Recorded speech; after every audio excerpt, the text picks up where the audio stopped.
Vous écoutez Drops of the Lectionary, la méditation quotidienne de la parole de Dieu proposée par l'ADAL, l'aumônerie diocésaine de l'apostolat des laïcs de l'archidiocèse de Douala.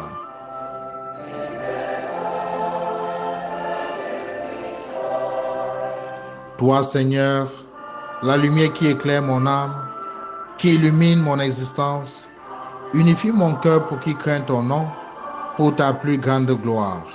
Amen.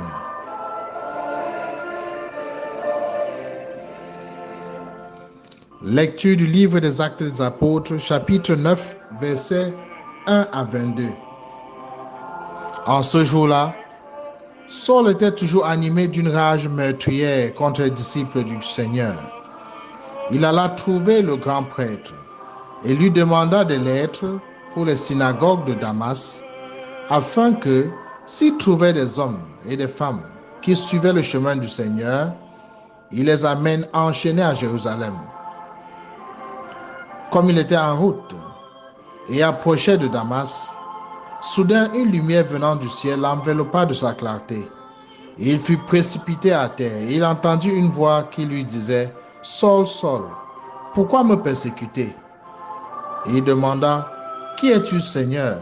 La voix répondit « Je suis Jésus, celui que tu persécutes. Relève-toi et entre dans la ville. On te dira ce que tu dois faire. » Parole du Seigneur.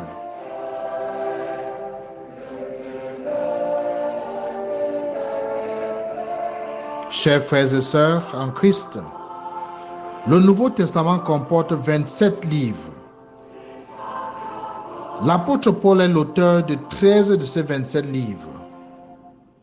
Des 14 qui ne sont pas de lui, plusieurs parlent de lui, tels que le livre des Actes des Apôtres. Et plusieurs ont subi son influence à travers ses disciples tels que Luc. Dans toute l'histoire du christianisme, il n'y a pas un auteur qui aurait marqué les pensées et surtout la pensée chrétienne plus que Saint Paul. Tous les grands penseurs chrétiens se sont inspirés de lui. Saint Augustin, Martin Luther, Calvin et bien d'autres. Il demeure celui dont les idées et les écrits séparent et en même temps unit les chrétiens de tous les horizons, les catholiques, les orthodoxes, les protestants, les pentecôtistes. Tout le monde se réfère à Paul pour parler de Jésus-Christ. Ces paroles poignantes continuent de marquer les esprits et donner de l'espoir à tous ceux qui le lisent régulièrement.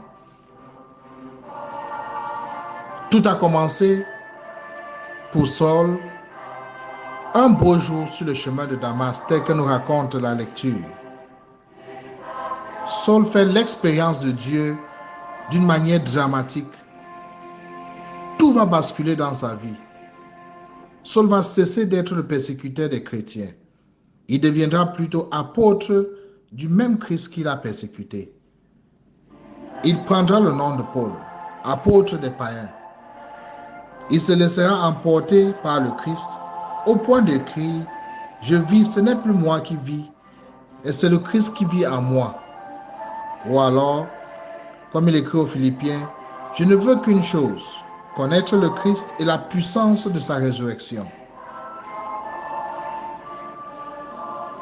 L'histoire de Paul réveille en chacun de nous l'expérience de sa propre conversion.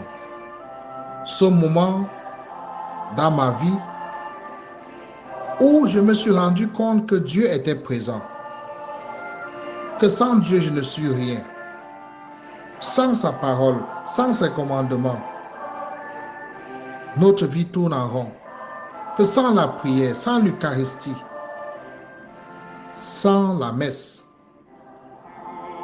la vie n'a pas de sens.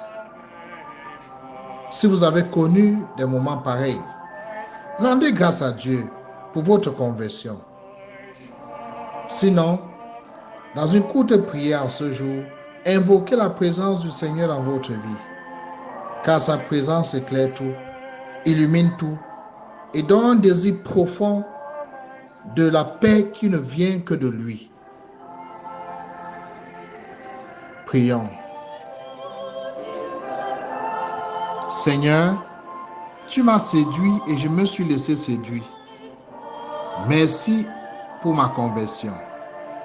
Bien qu'elle ne soit pas achevée,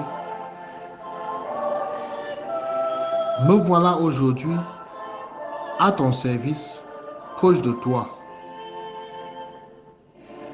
Je demeure une œuvre inachevée sans toi, Seigneur. Multiplie les damas de ma vie et surtout que ma vie te rende gloire dans le service de ton Église et dans le service de mes frères. Toi qui es vivant pour les siècles des siècles. Amen. Que Dieu Tout-Puissant vous bénisse, le Père, le Fils et le Saint-Esprit. Ici, l'abbé Michael de la Dalle.